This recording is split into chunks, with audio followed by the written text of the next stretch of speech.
90 શબ્દઝડપ. રાજ્યની મહિલાઓ આત્મનિર્ભર બને તેમજ સુરક્ષિત બને તે માટે મહિલા હેલ્પલાઇન 181 શરૂ કરવામાં આવી છે. અમદાવાદની એક મહિલા ઘર કંકાસથી કંટાળીને પોતાના દીકરા સાથે આપઘાત કરવા જતી હતી. તે વખતે તેને અટકાવી હતી અને 181 અભયમ હેલ્પલાઇન મારફતે મહિલા કાઉન્સિલર સાથે વાતચીત કરાવી હતી. પીડિત મહિલાને સમજાવતા કહ્યું કે જીવન જીવવાની બે રીત છે, કાં તો ઘરના કોઈ ખૂણામાં બેસીને રડી લેવું અથવા તો કોઈ પણ પરિસ્થિતિમાં લડી લેવું. જેવી રીતે વનમાં વૃક્ષો ઉપર ફૂલો સાથે કાંટા હોય છે, તેવી રીતે જીવનરૂપી વનમાં પણ દુઃખ તકલીફ રૂપી કંટકો આવતા હોય છે. આવી સમસ્યાને દૂર કરી જીવનને ઉપવન બનાવે તે મનુષ્ય જીવન છે. આ શબ્દો સાંભળીને આપઘાત કરવા નીકળેલી મહિલાને નવી આશા જાગી. 181 અભયમ હેલ્પલાઇન દ્વારા આવી એક નહીં અનેક મહિલાઓની હતાશા નિરાશા દૂર કરીને જીવનમાં ઉમંગ પાથર્યો છે.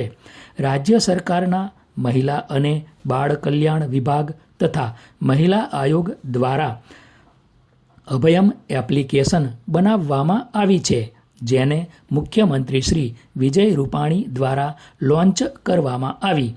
આ એપ ગૂગલ પ્લે સ્ટોરમાંથી ડાઉનલોડ કરી શકાય છે.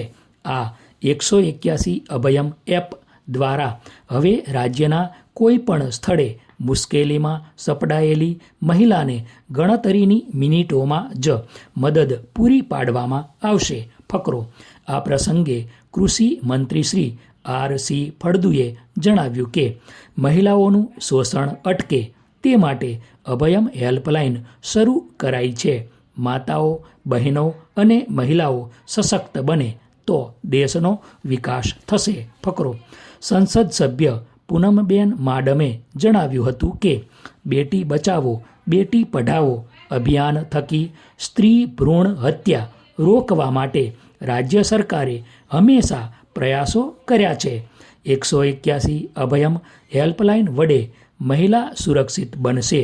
181 અભયમ એપ વિશે વધુમાં વધુ મહિલાઓ માહિતગાર થાય અને હેલ્પલાઇનનો લાભ લઈ શકે તે હેતુ રાજ્યમાં મહિલા સંમેલનો યોજાશે. ફકરો.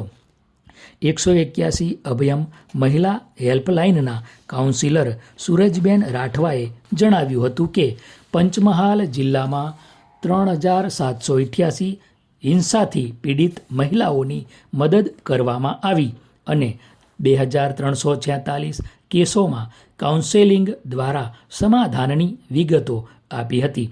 આપણે અનુભવ્યું છે કે બાળક નાનું હોય ત્યારે તેને અંધારામાં જતા ડર લાગે છે. સત્ય એ છે કે તેને અંધારાનો ડર નથી, પણ એકલતાનો ડર હોય છે. જો બાળક તેના માતા પિતા સાથે હશે તો તે નિર્ભય બની જશે. તેવી જ રીતે ઘણીવાર આપણે પણ એકલતા અનુભવીએ છીએ. આ સમયે કોઈ આપણી મુશ્કેલીને સમજે તો હતાશા દૂર થાય છે.